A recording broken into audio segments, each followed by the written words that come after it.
Rosa Amélia Ploumel-Ouribé, bonjour. Bonjour.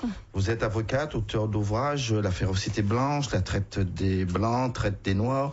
Vous avez participé à plusieurs colloques internationaux portant sur l'esclavage, traite des esclaves, domination coloniale. Alors concernant le procès du colonialisme qui s'est déroulé lundi et mardi, dimanche et hier donc en Martinique, cela n'a qu'une valeur symbolique, faire payer l'État.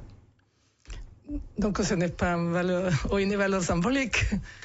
Dès lors que cela poursuit des objectifs qui sont bien réels, ce n'est pas que symbolique, c'est les résultats. D'abord, c'est le résultat d'un travail de très longue haleine visant justement à obtenir réparation.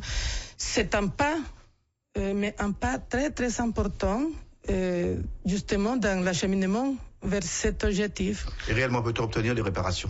Quand on sait que certains États souhaitent, d'autres non, il y a des critères qui entrent en considération, il y a aussi des problématiques bien particulières.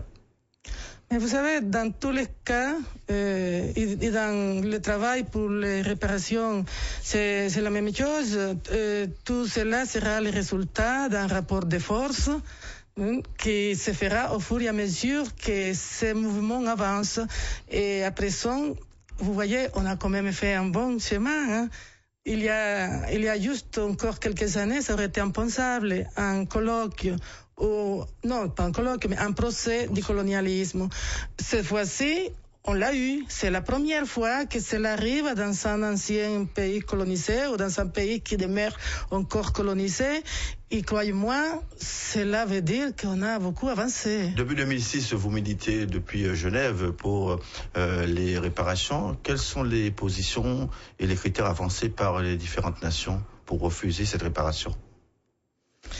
Il y a des critères différents, mais à la fin, tout revient à la même chose. C'est que, premièrement, on ne peut pas demander de réparation parce que il y a eu les mêmes Africains qui auraient participé à la vente d'autres Africains. Qui auraient organisé.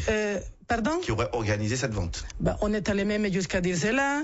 Donc, les Africains n'auraient pas été des victimes de la traite des Noirs, mais ils auraient été plutôt les organisateurs. On se demande qui ont été les profiteurs, à qui le crime a profité. Mais enfin, chacun a ses arguments. Il y a qui sont recevables, il y a qui ne le sont pas. Donc, cela, c'est un des arguments. L'autre argument, c'est qu'à l'époque, cela n'était pas un crime. Et comme cela n'était pas un crime, on ne peut pas aujourd'hui demander réparation pour des atrocités qui n'étaient pas des crimes à l'époque. Mais cela se discute. Vous savez, on ne peut pas l'évacuer ici parce qu'on a seulement juste quelques minutes. Mais il faut savoir que ces actes, ces atrocités, qu'aujourd'hui on appelle des crimes contre l'humanité, ils étaient des crimes à l'époque. S'ils sont considérés aujourd'hui comme des actes qui n'étaient pas des crimes à l'époque, c'est parce qu'il y avait un système juridique criminel à l'intérieur duquel on pouvait commettre des atrocités qui étaient légales.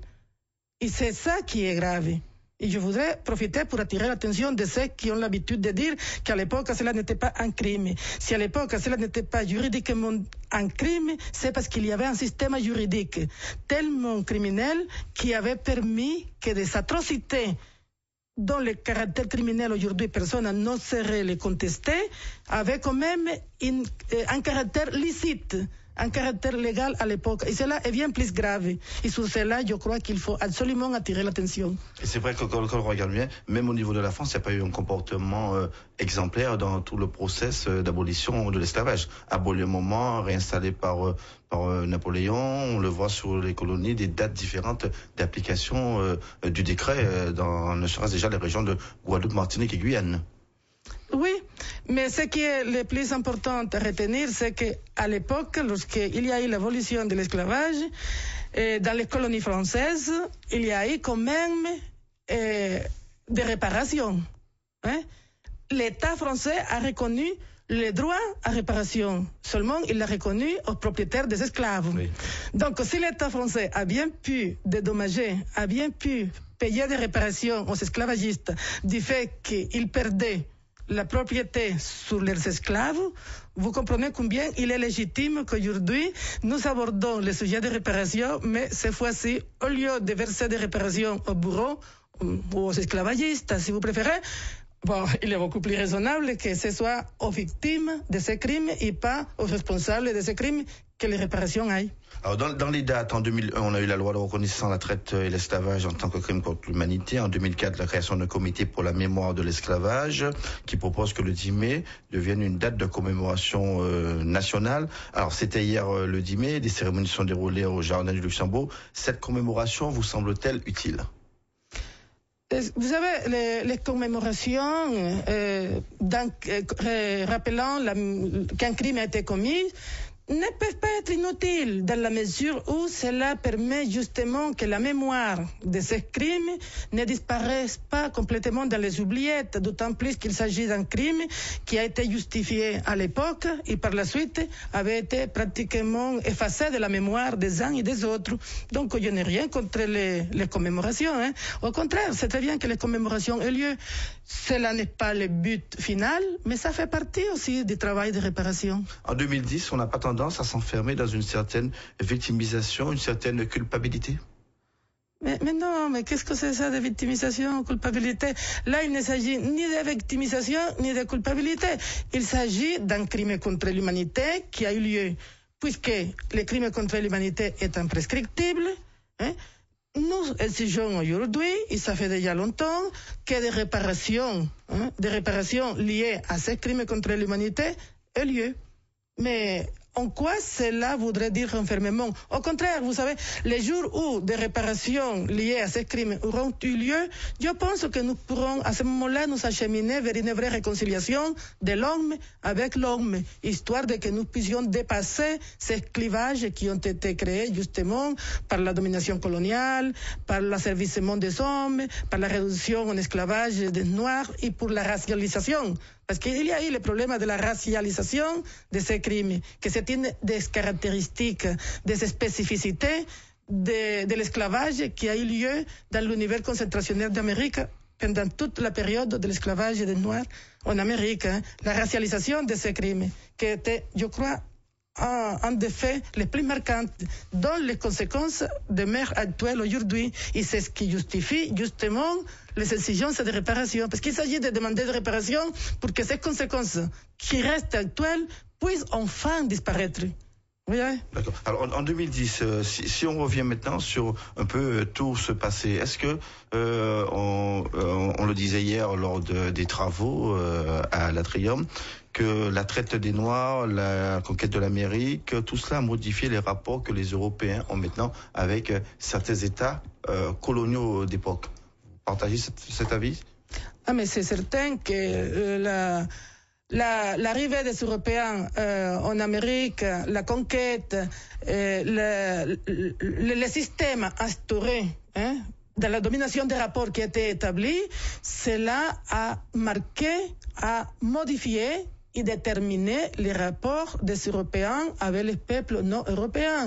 Ces rapports de brutalité, de domination qui ont été établis à l'époque, non seulement ont marqué les comportements des uns et des autres, mais ça continue à déterminer nos comportements aujourd'hui, aussi bien les comportements des Européens que les comportements des non-Européens.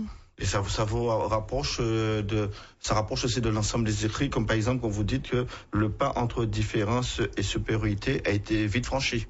Ah, mais là, cela a été vite franchi. C'est quelque chose qui se passe des démonstrations. S'il y a eu tout un corpus juridique et philosophique et scientifique pour justifier l'asservissement des Noirs au prétexte qu'ils appartenaient à une race inférieure, c'est parce que justement, voyez-vous, ce pas a été vite franchi. Une fois qu'on a établi que nous étions différentes, on a signifié qu'être différente, ça voulait dire être inférieur. Et les différentes, c'était les Noirs, puisque les Blancs a été constitué en la référence, vous voyez. Une fois qu'on s'écartait de ces références qui étaient devenues donc l'élément blanc, on pouvait être non seulement raciable, mais on pouvait être servi en esclavage, on pouvait être déshumanisé. Bref, tout était justifié. Merci Rosa Amélia Poumel-Ouribé. On peut vous garder encore de longues minutes, mais il est 7h29. Politics. Merci à Jean-Claude Samid, merci également à Madame Rosa Amelia Plumel Uribe, avocate colombienne, auteure d'ouvrages sur l'esclavage et traite les esclaves et la domination coloniale. Elle nous disait ce matin, ce n'est pas que symbolique, la réparation c'est un résultat de très longue haleine, c'est un pas vraiment très important. Merci en tout cas d'être venu en studio, et puis demain, Jean-Claude. Donc juste rappeler les deux ouvrages de Madame Rosa Amelia Plumel Uribe, La férocité blanche, et traite des blancs, traite des noirs, aux éditions Albin. L'un aux éditions Albin, l'autre aux éditions L'Harmattan et le troisième, Congo, les mains coupées, aux éditions Anivoué.